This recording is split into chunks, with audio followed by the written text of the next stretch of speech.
안녕하세요. 금요사건 파일 디바제시카입니다.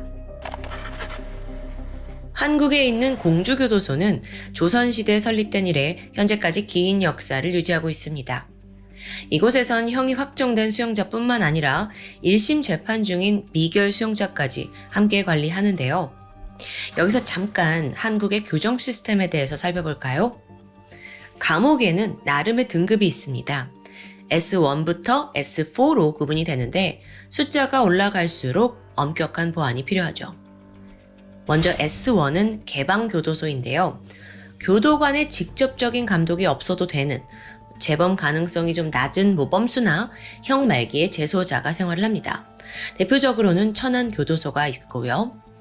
S2 같은 경우에는 중범죄 전과가 없고 태도가 좀 양호한 그런 재소자들에게 배정됩니다. 그만큼 직업훈련도 다양하고 폭넓게 제공된다고 해요. S3는 가장 일반적인 등급인데요. 외출은 불가능하지만 그래도 교도관의 감독하에 약간의 자유활동이, 내부활동이 허용이 되는 거죠. 마지막 S4는 가장 높은 등급입니다. 그렇다 보니 살인, 특수강도, 테러, 조직폭력 같은 중범죄자들이 주로 수감이 돼요.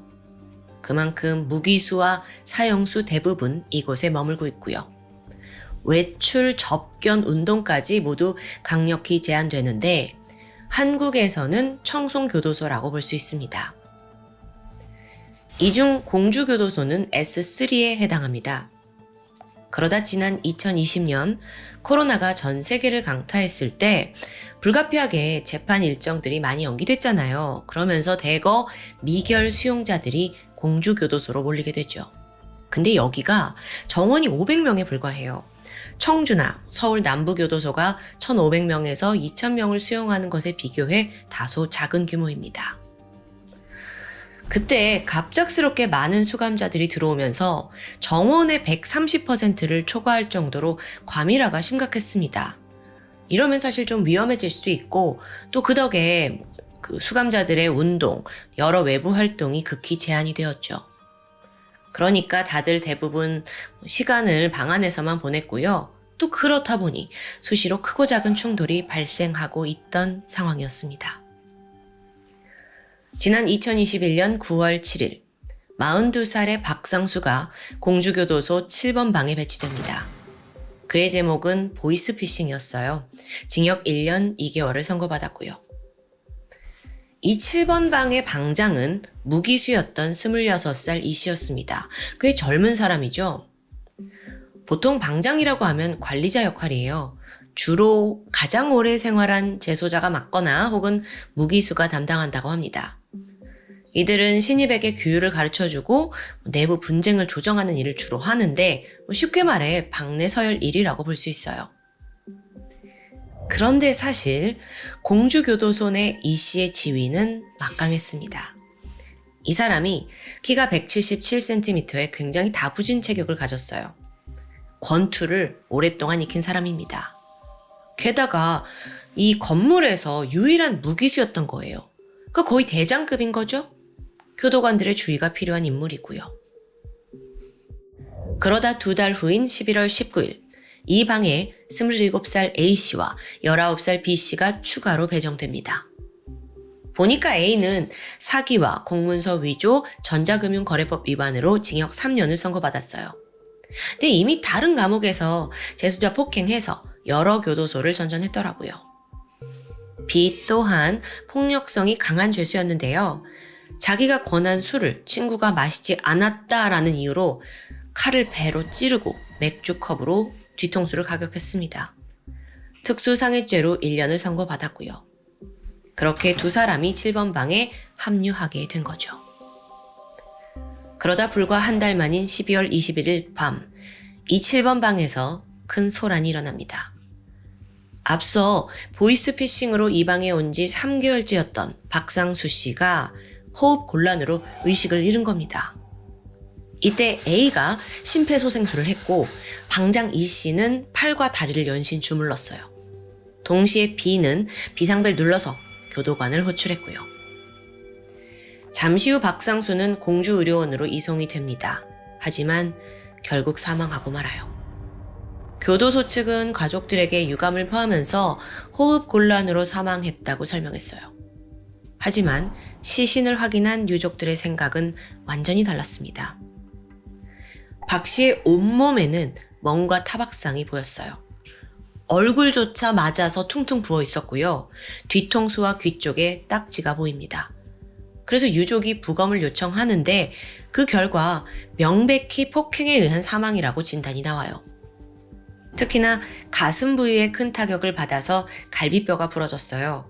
그 뼈 조각이 흉막을 찔러서 염증이 생겨 있는 상태였죠. 심지어 복부 손상도 심각합니다. 강한 충격으로 피부 아래 지방층이 손상돼 있을 정도였어요. 이때 으깨진 지방 일부가 피 속으로 들어가면서 폐혈관을 막았고 심장과 뇌에 산소가 전달되지 못하면서 사망에 이르렀던 겁니다. 자, 이 결과를 정리해보면 사망 직전 박 씨는 가슴과 배에 공격을 받아 사망한 겁니다. 그리고 범인은 당연하게도 한 공간에 같이 있던 3명 중 1명이겠죠. 방장 이 씨와 A 그리고 B. 근데 이들이 앞서 막 심폐소생술하고 주무르고 이게 모두 쇼였다는 걸까요? 이 3명 중 가장 유력한 용의자는 바로 이 씨였습니다. 앞서 그는 7번 방 내 유일한 S4 수용자라고 했죠. 죄목은 강도살인이었습니다. 잠시 이 씨에 대해서 알아볼게요. 26살 이 씨, 그는 온라인 도박과 주식에 빠져 살았습니다. 그렇게 전 재산 탕진하고 1,300만 원 정도 빚을 졌어요. 그걸 갚기 위해 중고거래 어플 당근마켓을 이용하게 되는데요. 여기서 위조한 5만 원권 200여 장으로 50돈짜리 순금 팔찌를 삽니다. 사기극이죠. 근데 다음 범행도 당근마켓에서 벌어져요. 2019년 12월에 44살의 남성이 내가 금 100돈이 있는데 이걸 판매하겠다 라고 글을 올렸습니다. 이걸 이 씨가 덥석 물게 돼요. 밤 10시 이 씨와 판매자는 한 면사무소 앞에서 만나기로 합니다. 당시 이 씨가 검은색 패딩을 입고 있었는데 그 안에 쇠망치를 숨겨두고 있는 상황이었어요. 잠시 후에 판매자가 왔고 두 사람이 그 판매자 차를 타고 이제 외곽도로로 이동을 하게 되거든요. 처음에는 가벼운 이야기를 주고받았죠. 그러다가 본격적으로 거래를 하려고 도로 한쪽에다가 차를 세웠는데 그 순간 이 씨가 본색을 드러냅니다. 쇠망치 꺼내서 그대로 뒤통수를 가격해요. 당황한 판매자는 살아야겠다라는 생각으로 필사적으로 밖으로 기어나왔죠. 그때 이 씨에겐 목숨보다 금 100돈이 더 중요합니다. 그래서 막 차에 있던 순금 팔찌, 반지, 목걸이까지 챙겨가지고 차에서 내려요. 판매자가 제발 살려달라, 금 다 가져가라, 나 좀 살려달라 애원했지만 이 씨는 자비 없이 그대로 망치를 휘둘렀습니다. 특히나 머리를 집중적으로 공격했어요. 이후 훔친 차를 가지고 이 씨가 3km가량 이동했고 다시 자기 차로 돌아가서 그대로 도주합니다. 밤 10시 30분쯤 우연히 지나가던 행인에 의해서 판매자가 발견이 됐어요. 급히 병원으로 이송이 되는데 다음날 사망합니다. 다행인 건 사건 발생 5일 만에 숙박업소에 숨어있던 이 씨를 검거했다는 점입니다. 그렇게 강도살인으로 체포가 된 거고요. 그런데 이때 일화가 또 있어요. 이 씨가 사실 이 사건엔 공범이 따로 있다는 거예요. 자기는 사주를 받은 것뿐이라며 억울함을 호소합니다. 저는 그냥 금만 넘겨받았어요. 일본에 가서 금 팔아오면 30% 주겠다는 말에 넘어간 거라고요. 저도 그만두려고 했는데 우리 가족들 다 죽인다고 해서 어쩔 수가 없었어요. 정말 뻔뻔한 거짓말을 너무 잘해요. 애초에 공범은 없었습니다. 텔레그램으로 연락을 주고받았다는데 아이디나 닉네임도 기억하지 못하니까요. 2020년 7월 1심 재판부는 단독 범행이다 라고 판단을 하면서 징역 40년을 선고합니다. 상당하죠? 변호인 측에서는 아니 얘 초범이고 아직 24살이다 항소를 하게 되는데 기대와 달리 형은 오히려 가중됩니다. 2020년 9월에 2심에서 아니 범인 이 씨가 전혀 반성하는 모습이 없고 변명만 늘어놓는다. 교화의 여지가 없다고 판단하면서 그에게 무기징역이 선고된 거죠. 상고심이 기각되면서 그렇게 형이 확정되었습니다. 이후 이 씨는 대전교도소와 충주구치소를 거쳐서 공주교도소에 입소를 하게 되는데 또다시 골칫덩어리가 되죠. 무기수라는 타이틀을 얻었잖아요. 그걸 마치 메달처럼 여기고 약해 보이는 재소자들 폭행하고 독방을 수차례 드나들었어요. 그러다 어느 날 같은 방에 만만해 보이는 박상수 씨가 들어오게 된 거고요. 2021년 10월입니다.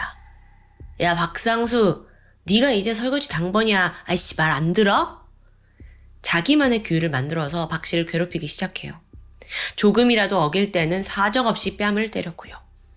심지어 11월이 되자 A와 B까지 방에 들어왔잖아요. 폭행 수위는 더 높아집니다.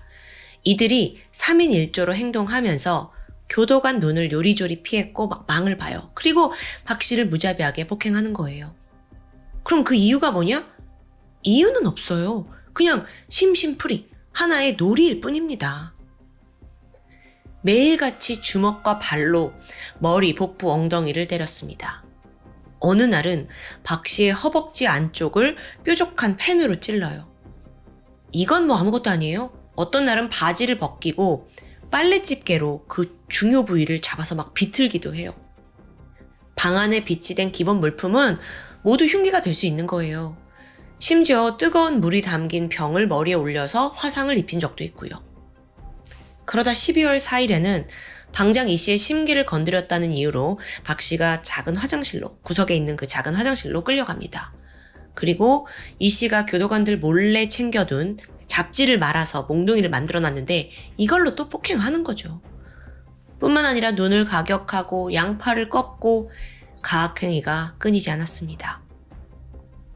12월 8일, 이날 점심시간에는 비빔밥이 나왔습니다. 그런데 그걸 만드는데 참여하지 않았다면서 플라스틱 식판으로 막 머리를 내려치는 거예요.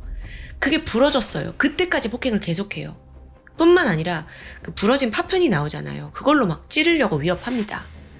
이게 실행으로 옮겨지진 않았지만 박 씨는 얼마나 겁이 나겠어요. 지금 자기 목숨이 달려있는데. 그 모습을 보면서 3명이 깔깔댔죠. 또 한 번은 양말에다가 비누 6개를 통째로 다 넣으면 단단한 둥기가 된대요. 이걸 가지고 박 씨의 복부를 내리쳤습니다. 그렇게 지난 2-3달간 이어진 폭행에 박 씨는 여러 번 호흡곤란 증세를 보였습니다. 위장 기능도 망가져서 식사를 잘 못했고요. 심지어 대소변도 잘 가리지 못했다고 해요. 사실 그는 협심증을 앓았는데 매일같이 약을 복용해야 합니다. 근데 20일이 넘게 약을 주지 않았고 또 진료도 받지 못하는 상황이었어요. 가족과의 면회도 막았고 교도관에게 신고를 해봤자 달라지는 건 없는 상황이었죠. 그렇게 협박을 받기도 했고요. 게다가 혹시 너가 말 듣지 않고 뭐 어디다 일러 바치고 딴짓하면 네 집 주소를 알아내서 출소 후 가족들과 너에게 복수하겠다라는 말을 막 하는 거예요. 그야말로 박 씨는 지옥 같은 7번 방에 살고 있었던 거죠. 사건 당일인 12월 21일 저녁 6시, 3사람은 또다시 박 씨의 양팔을 결박하고 기절할 때까지 가슴과 배를 공격했습니다. 어떻게 이렇게 무자비할 수 있는지 모르겠어요.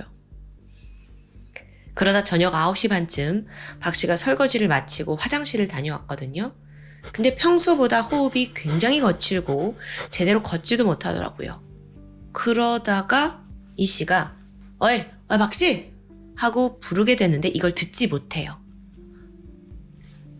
이 일화가 큰 화를 부릅니다. 너 호흡 잘 못하네? 하면서 이 씨가 얼굴에 비닐봉지를 씌워요. 그리고 A한테, B한테 잡으라고 했죠.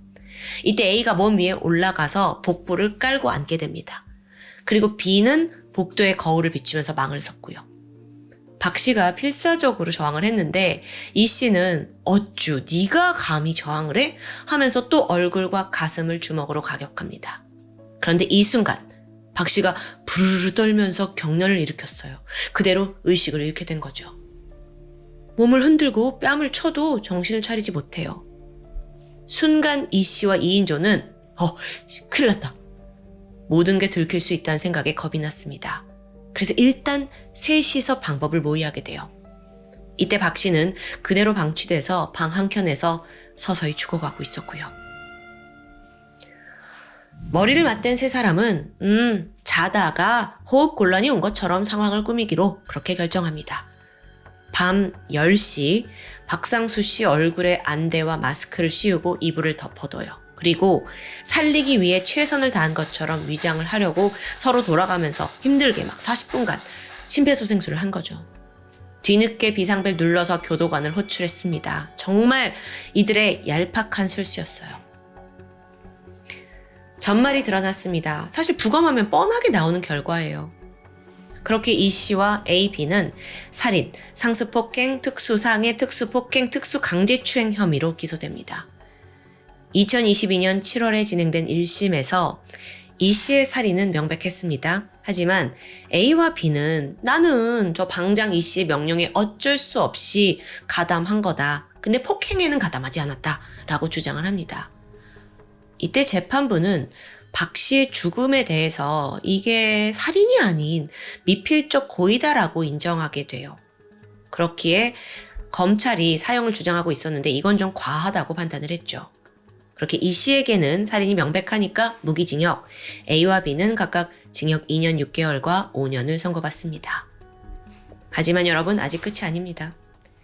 곧바로 항소심이 열리는데 2023년 1월이었어요. 2심이잖아요. 2심 재판부는 이 3인조가 죽어가고 있는 피해자를 살리려는, 구해보려는 노력조차 하지 않았다라는 점에 주목했습니다. 이건 명백히 살인 방조에 해당돼요. 또 추가로 A와 B가 주고받은 편지가 제출되거든요. 그걸 보니까 지들도 일정 부분 폭행에 가담했고 야 그냥 방장한테 책임 다 씌우자라는 작전들이 막 적혀 있는 거예요. 얘네의 죄도 모두 드러난 거죠. 그렇게 재판부는 원심 파기하고 이 씨에게는 사형, A와 B는 각각 징역 12년과 14년을 선고합니다. 그렇게 정의 구현이 끝났다고 안심하면 안 돼요. 재판은 대법원으로 가게 되는데요. 2023년 7월입니다. 대법원은 공범들의 항소는 기각했어요. 그렇게 형이 확정된 거죠. 하지만 돌연 이 씨에 대해 파기환송을 지시합니다. 아니 왜 갑자기? 그 배경에는 이 씨의 중학교 생활 기록부가 있었습니다. 보니까 얘가 어린 시절 온순하고 착했던 아이다라는 게 나온 거예요. 그래서 그걸 어필하면서 참을 가능성이 있지 않냐라고 본 거죠. 아니 지금 2번의 살인을 저질렀는데 이게 말이 되는 건지 모르겠어요. 어린 시절 온순했다가 이게 참작할 수 있는 구실이 되나요? 어쨌든 결국 그렇게 그에게는 사형이 아닌 무기징역이 내려집니다. 앞서 중고거래 사건으로 무기수로 복역 중이었으니까 인생 2번째 무기징역을 받게 된 거죠. 아니 근데 아무리 생각해도 어릴 때 순한 애라서 앞으로 반성할 가능성이 있다는 논리가 말이 되냐고요. 심지어 재판받는 내내 이 씨의 태도도 문제였어요. 파기환송심 내내는 건강상의 이유로 출석 아예 하지 않습니다. 그리고 수감 태도도 불성실했고요. 선고 당일엔 아예 나오지도 않았더라고요. 이 사건이 터지고 나서 공주교도소는 관리 시스템이 너무 부실한 거 아니냐라는 비난을 피할 수 없었습니다. 아니 그러고 보니까 이 씨는 재범 가능성이 높은 S4 등급이었어요. 수시로 마찰을 일으켰고 폭행도 저질렀는데 왜 이 사람을 따로 분리시키지 않았는가? 이게 근본적인 문제가 지적된 거죠. 더 심각한 건 사건이 발생했을 때 공주교도소의 대처입니다. 그저 축소시키는데 급급했어요. 유족들한테도 그냥 호흡곤란으로 죽었습니다. 이렇게만 말하고요. 아니 박 씨 시신을 한 번이라도 제대로 봤다면 그런 말 못하잖아요. 교도관들의 안일한 태도는 결국 유족들의 고통을 가중시켰죠. 대한민국은 실질적인 사형 폐지 국가입니다. 그런데 이번 사건처럼 무기수가 또다시 살인을 저지른다면 뭐가 달라질까요? 네, 물론 가석방은 아예 생각조차 하기 힘들어요. 근데 그 외의 처우는 사실 일반 재소자들과 다를 바가 없다고 해요. 자, 그렇다면 2번의 무기징역? 이게 어쩌면 이 씨에게는 2개의 트로피가 된 건 아닐까요?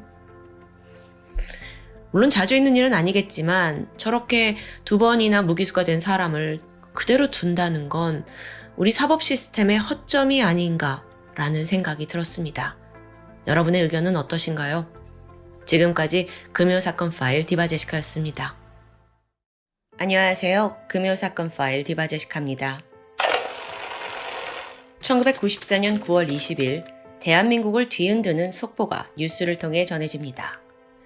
강남 서초경찰서에서 지존파 조직원 전원을 소탕했다는 뉴스였어요. 아시다시피 지존파? 이 이름만 들어도 잔인한 조직폭력배, 연쇄살인 이런 게 떠오르는데요. 실제로 이 사건은 주범 김귀환을 중심으로 6명의 조직원들이 부유층에 대한 증오를 명분 삼아서 5명을 연쇄 납치 살해한 잔혹한 사건입니다. 이게 1년 전부터 연쇄적으로 발생했는데 범인이 검거되면서 드디어 일단락된 순간이었죠. 하지만 안도의 한숨을 내쉴 틈도 없이 또 다른 살인사건이 발생했고요. 즉각 범인 수배령이 내려집니다. 그는 살인과 살인 미수 혐의로 공개 수배된 37살의 온보현. 이미 폭력 전과 13범이에요. 경찰에겐 요주의 인물이었고요. 그런데요. 이 수배가 내려지고 단 일주일 만에 믿기 힘든 일이 벌어졌습니다.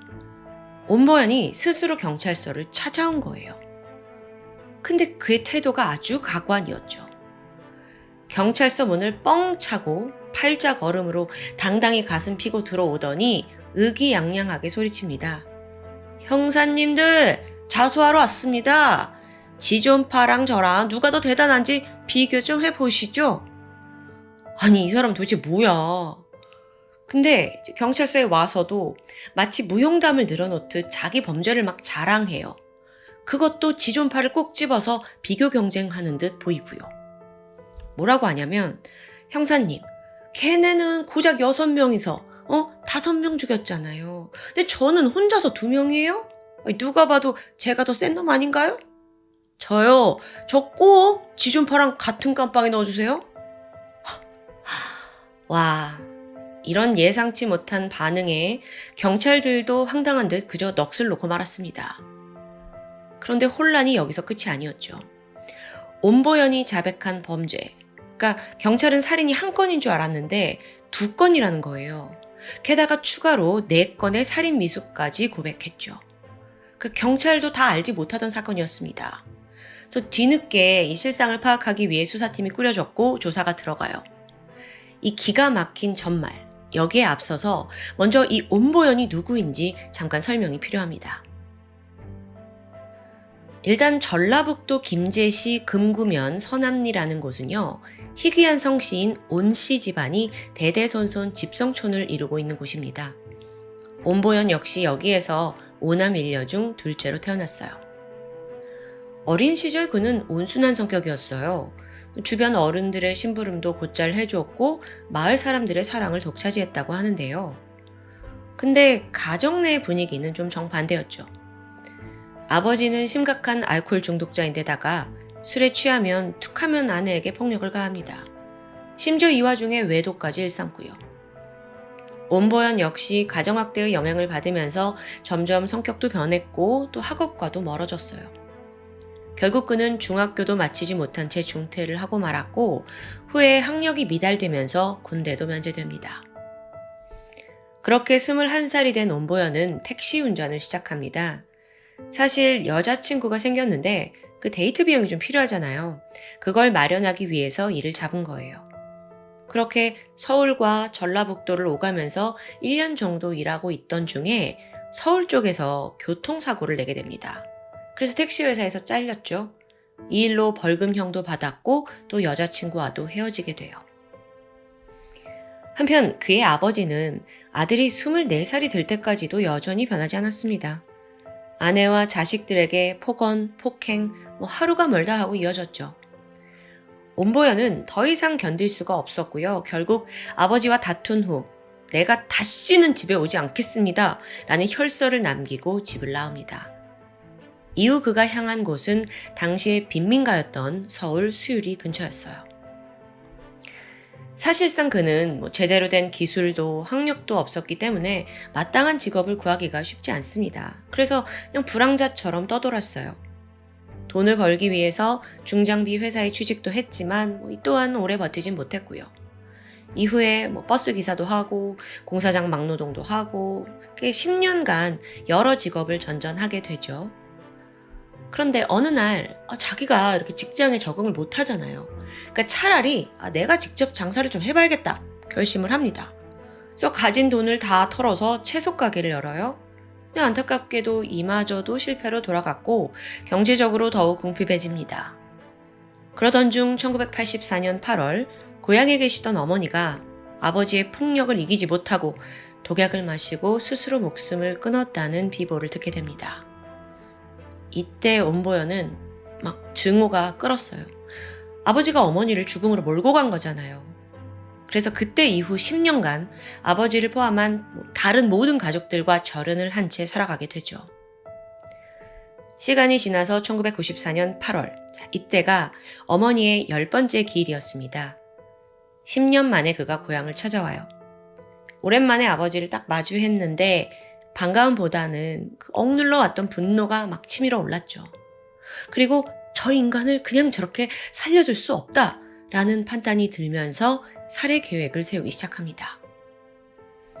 그는 고향에서 4일간 숙부의 집에서 머무르면서 마을 사람들에게 삽과 낫을 빌리게 돼요. 그리고 선산에 올라가서 아버지 시신을 매장할 구덩이를 파게 되죠. 당시 이런 모습은 숙부를 포함한 다수의 동네 주민들이 다 목격했어요. 하지만 뭐라고 생각을 했냐면 아이고 오랜만에 고향 와서 애가 벌초를 하는구나. 애 여전히 착하구나. 오히려 기특하게 여긴 거예요. 이후에 그는 흉기를 구입하기 위해 다시 서울로 돌아갑니다.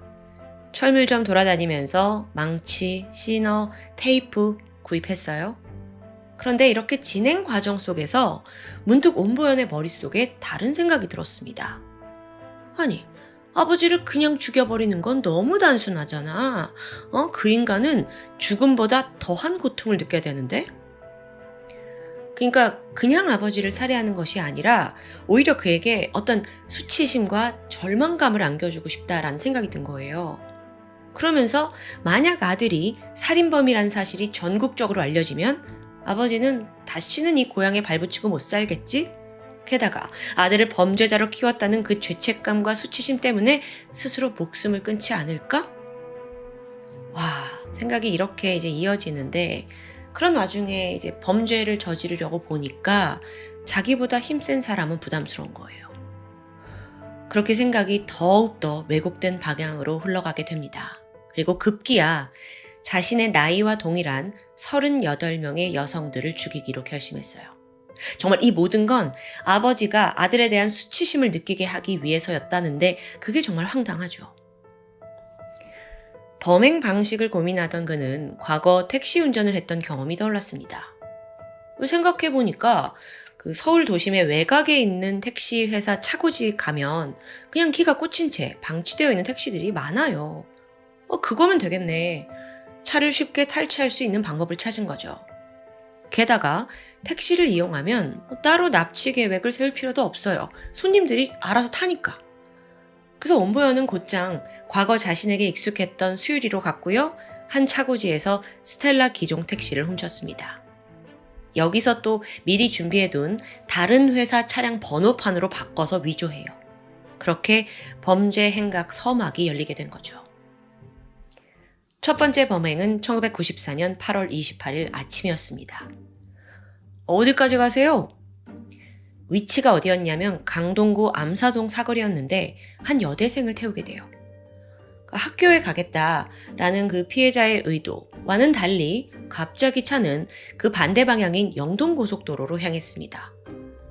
온보연은 빠르게 차를 몰면서 인적이 드문 장소가 나올 때까지 그냥 냅다 달려요. 뒷좌석에 있던 피해자가 막 공포에 질려가지고 제발 살려달라 막 애원했죠. 그렇게 한참을 달리더니 서울을 벗어나서 이천 부근에 와서야 갓길에 차를 세웠습니다. 그는 칼을 꺼내서 피해자 위협했고 풀숲으로 끌고 가려고 했어요. 그런데 이때 차 문을 열기 위해 흉기를 잠깐 거둔 그 찰나에 피해자가 온보연의 손을 뿌리치고 지나가는 차량을 향해서 막 달려가는 거예요. 살려주세요, 살려주세요. 이 비명에 차들이 무슨 일인가 싶어서 다들 속도를 줄였죠. 온보연은 당황했습니다. 피해자를 쫓아갈 수도 있었지만 이거 나도 잡힐 수 있잖아. 그래서 첫 실패에 겁을 먹고 그대로 도주해버립니다. 온보연은 조용히 생각했어요. 자, 이제 경찰의 추적이 있을지도 몰라요. 그래서 다시 한번 택시 번호판을 위조해서 달았고요. 3일 뒤인 9월 1일 또 한 번 거리로 나섭니다. 도시가 고요해진 새벽 1시였어요. 서울 송파구 인근에서 노래방을 운영하고 있던 43살의 여성 권 씨가 영업을 다 끝내고 귀갓길에 택시를 잡아 타게 됩니다. 그녀에게 다가온 택시가 하필 온보연이 운영하던 그 차량이었죠. 그는 승객을 태우자마자 이번에도 그녀가 이제 권 씨가 말한 목적지와 정반대 방향으로 그냥 차를 몹니다. 이윽고 구리안산 고속도로 입구에서 차를 세웠고요. 권 씨를 끌어내 성폭행했죠. 그리고 잠시 그는 어떻게 그녀를 처리할지 고민합니다. 권 씨를 결박해요. 다시 차에 태웠고요. 한참을 달렸습니다. 그리고 서울에서 갑자기 자신의 고향인 김제군 서남리로 향했죠. 왜냐하면 과거에 아버지를 살해하기 위해서 미리 파둔 구덩이가 생각난 거예요. 그래서 그 구덩이에 묻으면 되겠다 싶어서 권 씨 결박해서 데려간 거고요. 도착을 했습니다. 피해자를 그 구덩이 옆에 그냥 팽개쳐 둔 후에 또 한 번 성폭행을 해요. 이어서 권 씨가 가지고 있던 현금과 수표 총 1,200만 원을 빼앗게 되죠. 그리고 그녀를 안매장하려던 순간 보니까 날이 밝고 있는 거예요. 지난밤 내내 범죄도 저지르고 또 이 먼 길을 운전하느라 온 씨에게 갑자기 한꺼번에 피곤이 몰려오는 듯 했습니다. 아, 좀 쉴까? 어차피 여기는 인적이 드문 선산이잖아요. 그러니까 피해자는 묶어놓기만 하면 도망가지 못하리라 방심하게 되죠. 자긴 좀 가서 눈을 붙이겠다 생각했고 그 전에 권 씨의 입과 팔, 다리를 인근 나무에다가 노끈으로 단단히 묶어놔요. 그리고 자기는 그곳을 떠납니다. 피해자 권 씨 입장에서는 절호의 찬스였어요. 그녀는 오직 살아남기 위해서 필사적으로 몸을 움직였죠. 이 묶여있는 팔을 나무에 막 문지르면서 몇 시간 동안이나 하니까 드디어 노끈이 끊어집니다. 그래서 그녀가 끈 다 풀고 몸에 있는 거 다 풀고 선산 아래로 막 전력 질주했어요. 다행히 아래에 공사장 인부들이 있었고요. 도움을 요청해서 경찰에 신고를 합니다. 뒤늦게 잠에서 깬 온보연은 선산에 가보니까 묶어둔 권 씨가 사라진 걸 파악해요. 아씨, 분명 경찰에 신고했겠지? 그런데 자기가 지금 여기서 도주하기에는 시간이 너무 촉박한 거예요. 그래서 결국 온보연은 그냥 택시를 그대로 둔 채 이 산속에다가 몸을 숨기게 됩니다. 예상대로 얼마 지나지 않아서 경찰이 막 들이닥쳤죠. 이때 경찰은 택시 발견해서 압수합니다. 거기가 이제 피해자가 있던 곳이니까요. 근데 문제가 뭐였냐면 산속에 숨어있던 온보연을 미처 찾아내지 못해요. 그렇게 한참 수색을 하다가 그들이 떠났고 온보연은 그때까지 숨죽여서 기다리다가 결국 다시 나와서 대전으로 가는 택시를 붙잡아 타고 도주하게 되죠. 한편 경찰은 성폭행 및 납치미수 사건에 대한 수사를 시작했습니다. 피해자 권 씨였고요. 범인이 보니까 막 택시 갈취하고 운전판도 바꿔요. 그러니까 이거는 택시회사 사정에 정통한 사람이라는 거잖아요. 그래가지고 경찰이 지난 5년간 수유리 일대에서 근무한 모든 택시기사들을 전수조사하기 시작했죠. 근데 여기서 놓친 게 있습니다. 온보연은 사실 15년 전인 1979년에 택시 기사로 일을 했거든요. 그러니까 기록이 남아있지 않았던 거예요. 동시에 경찰은요, 이 범행이 선산에서 발생했다라는 점을 주목합니다. 그러니까 범인이 이 지역에 연고가 있을 가능성이 높아요. 그래서 피해자 권 씨의 증언을 바탕으로 몽타주를 제작했죠. 그리고 주민들한테 어르신, 이 몽타주 익숙한 사람 있습니까? 탐문 수사를 진행했거든요. 그랬더니 바로 아니 이거 저 아랫집 그 온보영 그 둘째 아들인디? 이렇게 말이 나온 거예요. 그 단번에 지목이 되면서 정체가 어렵지 않게 드러났죠. 하지만 문제는 여전히 남아 있습니다. 온보연이 도주를 했는데 만약 어디서 또 택시를 훔쳐서 번호판 위조하면 사실상 경찰의 추적이 너무나 불가능해요. 네, 그리고 예상대로 온보현 그대로 했어요. 같은 방법으로 택시 가져와서 번호판 위조하고 게다가 추가 범행을 준비하고 있었죠. 와, 무서운 사람입니다. 9월 11일입니다.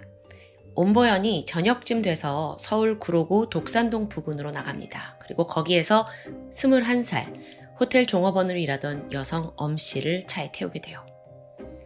차가 점점 한적한 곳으로 접어들자 그는 흉기를 꺼내서 피해자를 위협했습니다. 엄씨를 제압했고 강원도 횡성의 야산으로 끌고 가요. 그러니까 서울에서 이번에 횡성으로 이동을 한 거예요. 그곳에서 2차례에 걸쳐 성폭행을 저질렀죠. 피해자가 가지고 있던 현금 30만 원도 강탈합니다. 지금 들어보시면 계속 같은 범행 패턴이 이어지고 있는 겁니다. 그런데 이번엔 갑자기 온보현의 머리에서 기괴한 발상이 떠올라요. 아, 이거 여자 한 명 더 납치하면 재밌겠는데? 이런 생각이 들었고 그 즉시 피해자 엄씨를 나무에 묶어둔 채 그는 야산에서 내려갔죠. 그런데요, 그 사이 엄씨 무조건 살아야 하잖아요. 그러니까 결박을 풀고 그녀가 다행히 도망쳤어요. 자, 현재까지 피해자들 모두 도망치는 데 성공했습니다. 그런데 다음 케이스는 좀 다릅니다. 9월 12일 저녁 9시예요. 이번에 온보현은 강남으로 향했습니다. 그 서초 포스코 빌딩 앞에서 26살의 회사원 허 씨를 태웁니다.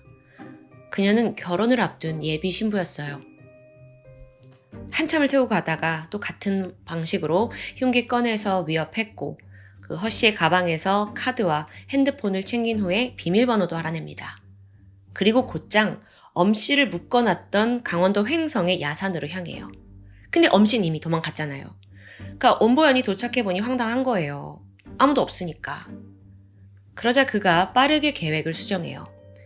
우선 도망갔으니까 경찰이 또 추적을 해올 거잖아요.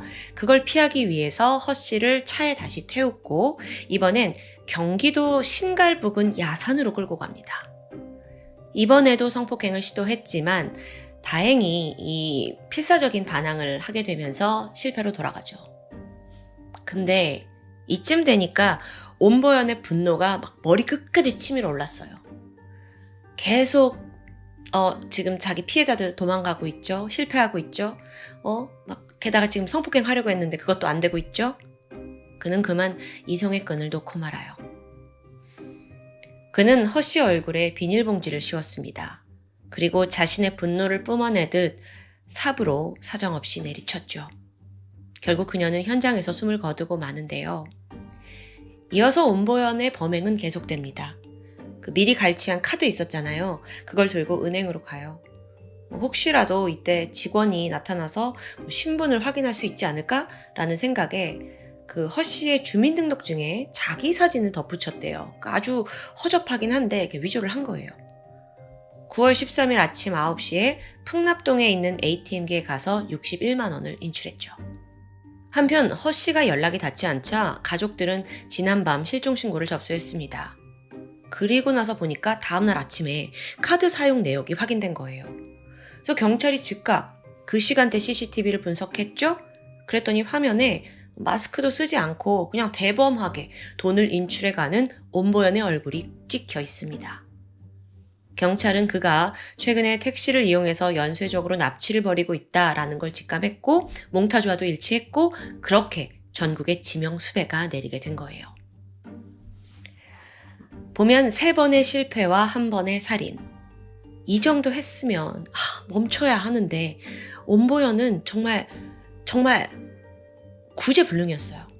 오히려 범행 속도가 더 빨라져요. 경찰의 추적이 지금 가까워 오고 있다는 걸 자기도 느꼈겠죠? 그러니까 9월 13일 바로 그날 강동구 천호동 사거리에서 또 19살 회사원 여성 노 씨를 태우게 됩니다. 범행 수법 똑같아요. 고속도로 달리던 중에 칼로 위협해서 끌고 갔고 성폭행합니다. 그런데 이번에 예기치 못한 새로운 변수가 있었어요. 이 노 씨의 반응이 이전 피해자들과 매우 다른 거예요. 그녀는 전혀 저항을 하지 않고 되려 차분하게, 그리고 오히려 그에게 질문을 합니다. 왜 이런 짓을 하세요, 아저씨? 너무도 덤덤한 반응이잖아요. 그러니까 온보연이 오히려 흠칫 놀랐어요. 그 자기도 모르게 자기가 처한 상황, 자기의 어린 시절, 과거 하나둘 풀어놓기 시작합니다. 그러자 이걸 잠자코 들어주고 있던 노 씨가 정말 힘드셨겠네요. 이 말 한마디. 그러니까 온보연을 깊게 공감해주는 그 말을 한 거예요. 나중에 알고 보니까요. 사실 노 씨가 19살이잖아요. 어린 나이에 아버지를 여였고 홀로 동생들을 돌보면서 소녀 가장으로 살고 있었어요. 그래서 어린 나이에 직장도 다녀야 했고 그러면서 여전히 생활고에 시달리고 있었죠. 자기도 이렇게 힘든 하루를 살고 있다라는 이야기를 들은 범인 온보연이 순간 동정심에 마음이 크게 흔들립니다. 그러더니 어떤 행동을 보인 줄 아세요? 야, 이거라도 가져가서 너 살림에 보태 하고 자기가 차고 있던 시계를 내줘요. 그날 새벽 온보연은 노 씨를 고덕동에 위치한 집 앞까지 잘 데려다 주었죠. 그리고 자신은 또 다른 범행을 위해 다시 차를 몰았습니다. 마지막 피해자는 경기도 일산의 특수학교에서 근무하고 있던 24살의 교사 박 씨였습니다. 9월 14일 밤 9시였는데 가락동에서 그녀를 태웠어요. 그리고 머지않아 잠깐 차가 정차하는 틈에 흉기 꺼냈죠. 그런데 박 씨의 저항이 너무나 거센 거예요. 막 온보연 손 물고 몸 비틀고 차에서 탈출하려고 한 겁니다. 그래서 온보연이 그녀를 제압하려다가 그만 자기의 손을 베고 말아요. 막 손에서 피가 뚝뚝 떨어지잖아요. 그걸 본 순간 온보연도 광기가 폭발한 거예요. 이성 잃고 박 씨에게 수차례 칼로 공격을 했죠. 잠시 후 아무런 미동이 없자 박 씨가 그렇게 사망을 하게 됐는데요. 그는 다음으로 이 시신을 유기하기 위해 차를 몰았습니다. 이번에 향한 곳은 경상도입니다. 경상북도 김천시 금능군 아포면 대신리 경부고속도로였어요. 참 오늘 사건에서 한국의 지명이 많이 나오죠. 근데 막 동서남북 여기저기예요. 자, 근데 왜 여기에 갔냐? 당시 경부고속도로 그 한쪽에는 유사시 전투기가 이착륙 용도로 사용할 수 있는 비상 활주로가 있었다고 해요. 근데 온보연이 거기가 이제 평소에 사용되지 않는 인적이 드문 곳이라는 걸 잘 알고 있었던 거예요. 그래서 활주로 입구 옆 갓길에다가 차를 세우는데 여전히 좀 지나가는 차량들이 있더라고요. 이때 비상등을 깜빡깜빡 켜고 트렁크 열어둡니다. 그리고 차가 마치 고장난 것처럼 위장을 해요. 그리고 잠시 후에 도로가 좀 한적해지니까 바로 피해자 시신을 차에서 꺼내서 3m 아래로 밀어버렸죠. 그렇게 시신 유기를 마친 온보연은 앞서 손 지금 베었잖아요. 그거를 치료도 해야 됐고 또 은신을 할 목적으로 서울 촌호동으로 와서 한 여관에서 13일간 조용히 숨어 있습니다. 그 한 2주 되는 시간 동안 많은 고민을 했어요. 생각해보니까 타겟으로 잡은 여성들이었는데 애초에 나보다 약하다고 생각해서 노린 거였어요. 근데 마지막 피해자가 막 반항하고 손 물고 거기에 자기도 다치고 이걸 떠올리면서 이거 쉽지 않네? 라는 판단이 든 거예요. 그러면서 자기가 이렇게 많은 범행을 저질렀는데 앞으로 또 저질러도 내가 과연 성공할 수 있을까? 이런 두려움도 들었죠. 그러던 9월 20일입니다. 무심코 TV를 켰는데 지존파를 검거했습니다 라는 소식이 막 대대적으로 나오고 있어요. 여기서 온보연은 또다시 기이한 행동을 보였습니다. 자신의 범행, 내가 뭘 했고 어떻게 움직였고 이걸 하나하나 정리해요. 그러니까 일지를 만든 거죠. 그리고 그걸 지존파의 범죄와 비교하기 시작한 거예요. 얘네는 조직원 6명이서 고작 5명 죽였네. 그런 지존파보다 나 혼자 2명 죽인 게 더 강한 거 아니야? 이렇게 생각이 든 거죠. 게다가 온보연은 알 수 없는 경쟁심이 들었습니다. 그러니까 자기가 더 대단한 범행을 저질렀으니까 지존파보다 내가 더 큰 관심을 받는 게 마땅하다고 생각한 거예요. 그래서 27일 날 경찰서에 당당히 찾아가서 자수를 한 거고요. 와, 한국에 이런 범죄자가 있다는 게 정말 믿기 힘드네요. 당시 온보현이 경찰에 출두를 해서 자기가 이제 증거를 다 제출하게 되거든요. 범행 일지 있었죠. 뿐만 아니라 앞서 피해자 허 씨의 주민등록증, 그 외에 5개의 가짜 신분증, 자기가 철물점에서 사놓은 망치, 신어, 위조 택시 번호판까지 아주 지가 다 잘 챙겨왔어요. 더 황당한 사실이 있는데요. 나중에 현장 검증을 할 거 아니에요. 그때 막 기자들이 몰려들었습니다. 근데 온보현이 뭐라고 하냐면 오늘 신문 일면에 저 나오죠? 지존파 아니죠? 이걸 막 집요하게 물었다고 해요. 정말 생각의 방향이 너무 기괴한 것 같아요. 근데 어릴 때부터 그런 성향이 아니었던 것 같은데 좀 이상하죠. 재판이 진행이 되었고요. 결국 그는 강도살인 및 시체 유기죄로 사형을 선고받습니다. 상고도 포기하면서 사형은 바로 확정되었죠. 그리고 1995년 11월 2일 온보현은 자신이 그토록 경쟁하던 지존파와 함께 형장의 이슬로 사라졌습니다. 오늘 다룬 범인 온보현, 참 국내 사건에서 유례없는 케이스라고 볼 수 있습니다. 도대체 왜 아버지에 대한 복수심이 타인에 대한 살인으로 이어졌는지 사실 생각의 방향이 좀 이랬다 저랬다 해요. 그리고 그렇게 잔인한 범행을 하면서도 또 왜 그렇게 허술했는지, 계속된 실패를 하면서도 왜 그만두지 않았는지, 심지어 한 명의 피해자 노 씨는 어떻게 시계까지 풀어주고 그렇게 보냈는지 이것만 보면 무슨 마음이 따뜻한 사람 같잖아요. 앞뒤가 풀리지 않는 궁금증이 너무 많습니다. 만약 그가 살아있었다면 정말 국내 범죄 심리학의 대상이 됐을지도 모르겠다라는 생각이 들었어요. 그의 분노가 단순히 아버지에게 온 게 아닐 수도 있고 애초에 그가 정신적인 문제가 있었던 건 아닐까라는 생각도 들었습니다. 마지막으로 지적할 점은 이 사건 이후에 택시 안전 문제를 재조명하게 되는 계기가 되었다는 점입니다. 너무 이거 허술한 관리 아니냐, 위조 번호판이 무슨 말이냐 비난이 쏟아졌죠. 당시 정부는요, 과거 1962년부터 이 번호판 위조를 방지하기 위해서 양쪽 끝을 이렇게 스테인리스 캡으로 고정하는 번호판 봉인제를 시행했어요. 근데 그게 쉽게 다 위조가 되는 거예요. 손쉽게 해체도 되고요. 나중에 이제 언론을 통해서 온보현의 범행 수법이 드러났고 사람들은 이거 너무 쉽게 모방할 수 있는 거 아니냐라는 우려가 높아집니다. 당연해요. 뿐만 아니라 젊은 여성 혼자 택시 타는 거 너무 위험한 거 아니야? 라고 택시 이용 자체에 대한 불안감이 높아지게 되죠. 그런데 이 사건이 발생한 지 31년이 지난 현재까지도 우리는 같은 불안감에 시달리고 있습니다. 이거 뭐가 잘못된 거죠? 아이러니하지 않나요? 지금까지 금요사건 파일 디바제시카였습니다.